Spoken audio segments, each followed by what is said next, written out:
Starting with some really, really rough news for your Saturday morning. Big E has suffered a broken neck. This happened on SmackDown last night. It was during a match in the main event. It was Kofi Kingston and Big E taking on Ridge Holland and Sheamus. Ridge Holland giving Big E an overhead belly-to-belly suplex. And the moment, Adam, that move landed, we knew something wasn't right.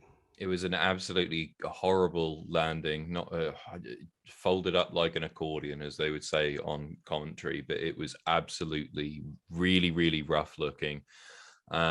Big E ended up being stretchered out of the ringside area. He was able to give a thumbs up to fans in attendance.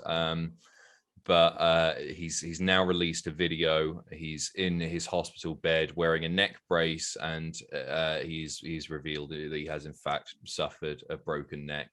He thanked the fans for their support, their concern, saying the strength feels fine, but unfortunately right now they tell me that my neck is broken. So there's that.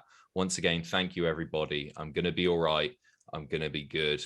He said he can move his fingers and toes, feels otherwise strong. Just the worst possible news, Tom. But in true Big E style, like the tower of power of positivity as he was, like lay there with a broken neck, but reaching out to the fans to say, look, I'm fine, I can move my hands, smiling away as he does. And we know he's in a lot of pain, but this is it's Big E, true to himself in every sense. We wish for nothing but a speedy recovery, as does everybody else who's reached out. So much love for Big E, just one of those guys that whether you're a fan, whether you've worked with him, whether you've been in a locker room with him, there is so much love for Big E. So that's we wish for a full and speedy recovery. You say there, Tom, whether you're a fan. I don't think I've ever spoken to anybody who's not a fan of Big E. Yeah. He is universally beloved, isn't he? He's one of the greatest in WWE right now. So tremendously entertaining. It puts his body on the line week in, week out. And yeah, just all the best, Big E. All the best. We'll keep you updated on Big E's status across the weekend. And when we get more, you'll find more at cultaholic.com. There was some other things taking place on SmackDown last night, including a WrestleMania match that was set. We'll get to in a minute. Let's talk about Pete Dunne, Adam. Let's talk about Pete Dunne. Oh, can we call him Pete Dunne anymore? Oh. We can't call him Pete Dunne, predictably. It's got to be said before we continue, everything else that we talk about here is going to feel incredibly inconsequential compared to the Big E news Absolutely. that we just mentioned. But during a backstage promo with Sheamus and Ridge Holland, Sheamus introduced Pete Dunne and saying that they know him now by another name. He and Holland now know him as Butch. Not Bushwhacker Butch. He's just Butch. I mean, he is Butch. He's a Butch man and everything. He's a Butch boy, big Butch boy. Butch accompanied Sheamus and Ridge Holland to the match for that match against Big E and Kofi Kingston. Butch distracting Kingston, and then Sheamus managed to finish off Kofi with the Brogue Kick, and then a bit of a post-match beatdown by Butch. Now they have left in, unlike the Doudrop Viper Piper Niven thing, in which like she walked out and everyone went, "Who's that? I've never seen them before." At least here they've given themselves a little bit of a walk back, in the sense that Sheamus and Ridge went, "Look, you know him as something else, but we know him by his nickname Butch." So, and that's why I love you, Tom, because you're so optimistic, and you think that maybe they'll go back on the but Doudrop is still called Doudrop. Butch will now forever be Butch. It's a weird one because Pete Dunne's not his real name. I don't know if WWE own the copyright to it, the trademark for it rather. But Pete Dunne's his real name's Peter England, isn't it?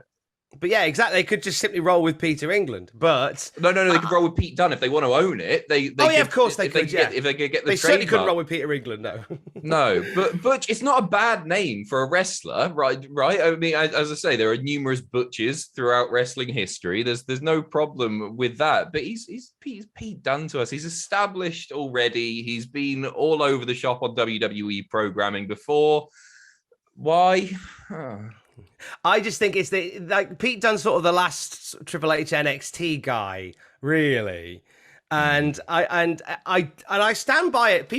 I've had a few tweets already saying, "Oh, so that thing about NXT guys not getting changed when they get called up, how's that theory working out for you, Tom?" I stand by it because Pete Dunne is a Triple H guy, so of course they weren't going to let him come up as the bruiserweight. Of course they were going to lark about with him, and they have, and they've called him Butch. And you know what? The discourse online is exactly what it was always going to be. He's been Pete Dunne here forever. AEW's better. WWE's better. Blah, blah, blah, blah, blah, blah, blah, blah. In about 3 months' time, Tommaso Ciampa will be called up as David E. Jig, and we'll all forget about it, and it'll be Tommy fine. Rugged. Bring that. Look, Butch / Pete Dunne, he's on SmackDown. It's a bank holiday in Birmingham. Let's go with it.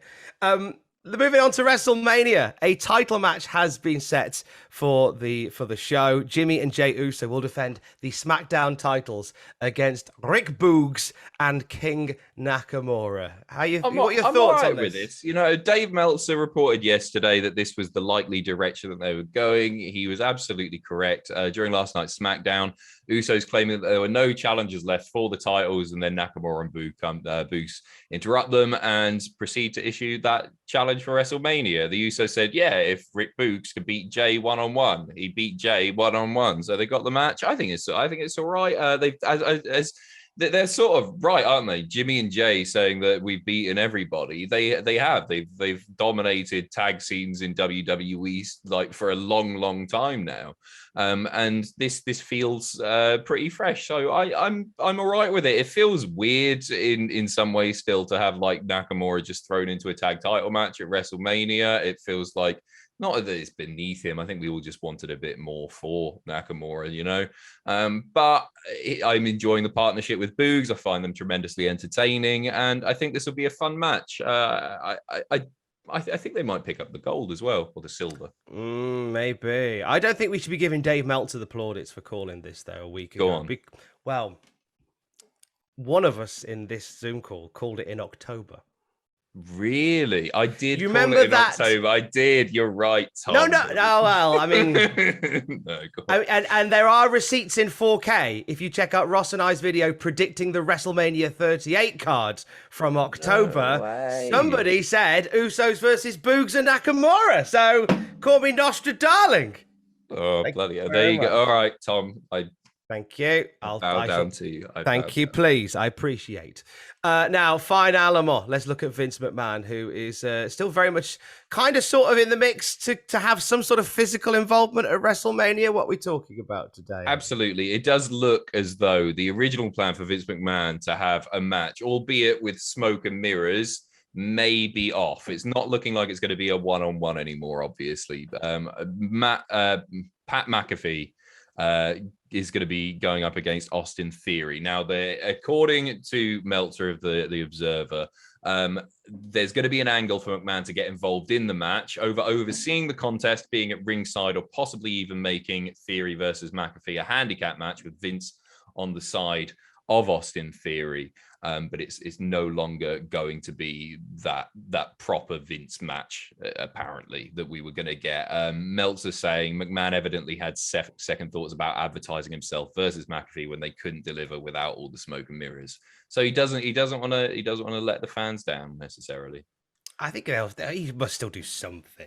Oh yeah, he will. Yeah, he'll get involved. It wouldn't surprise me. To see. I don't even think we'll get a handicap match. Personally, I think he might just escort Theory to the ring to be a manager, some shenanigans or something like that. Maybe a special guest ref. Maybe screw ref, and then McAfee still manages to win. That might be how we go. We'll see Vince at Mania, or maybe a coast to coast from one side of the ring to the other. I mean, he could do that too. He sure can, Tom. He sure can. More news throughout the day. And, of course, more news on our top story today regarding Big E. You will find throughout the day at cultaholic.com. Stay safe. Love you. Bye. Love you, Big E.